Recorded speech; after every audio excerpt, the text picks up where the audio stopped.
চলমান যুদ্ধ পরিস্থিতি বিবেচনায় প্রবাসী বাংলাদেশি নাগরিকদের জন্য দূতাবাস কর্তৃক সতর্কতামূলক ভিডিও বার্তা দিয়েছেন দূতাবাসের charge the affairs Mohammad Anwar Hossain.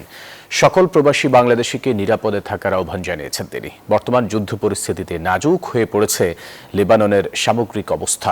হামলা চালিয়ে যাচ্ছে ইসরায়েল। খালি করার নির্দেশ দেওয়া হয়েছে হিজবুল্লাহর ব্যবহৃত 18টি ভবন।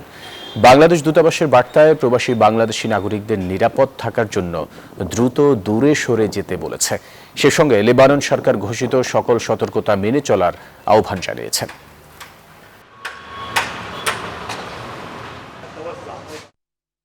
জি, ধন্যবাদ আপনাকে। আমি যদি এই মুহূর্তে লেবাননের সামগ্রিক পরিস্থিতি এবং প্রবাসী বাংলাদেশিদের বর্তমান অবস্থা যদি আমি বলি, সর্বশেষ আপডেটে আমি দেখতে পাচ্ছি যে আমাদের এখানে মূলত ইসরায়েল গতকাল রবিবার মধ্যরাতেই কিন্তু ব্যাপক হামলা শুরু করে। তারপরে আজকে সারাটা দিনেই কিন্তু দফায় দফায় সেই হামলা কিন্তু অব্যাহত ছিল।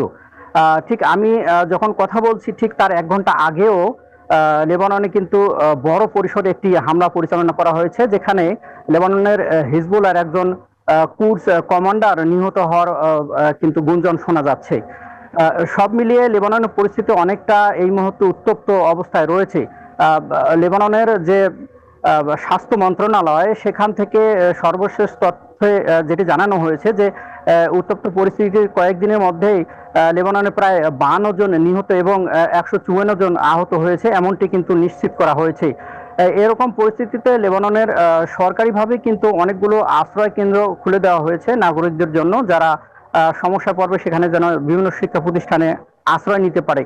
এমনটি দেখতে পাচ্ছি যে প্রবাসী বাংলাদেশিরাও কিন্তু এই হামলার আতঙ্ক থেকে ক্ষতিগ্রস্ত হয়ে অনেকেই গতকাল মধ্যরাতে কিন্তু রাস্তায় বেরিয়ে পড়েছিল। অনেকেই নিরাপদ আশ্রয়ের খোঁজে বেইরুতের নিরাপদ আশ্রয়গুলোতে কিন্তু তারা সরে আসতে শুরু করেছে।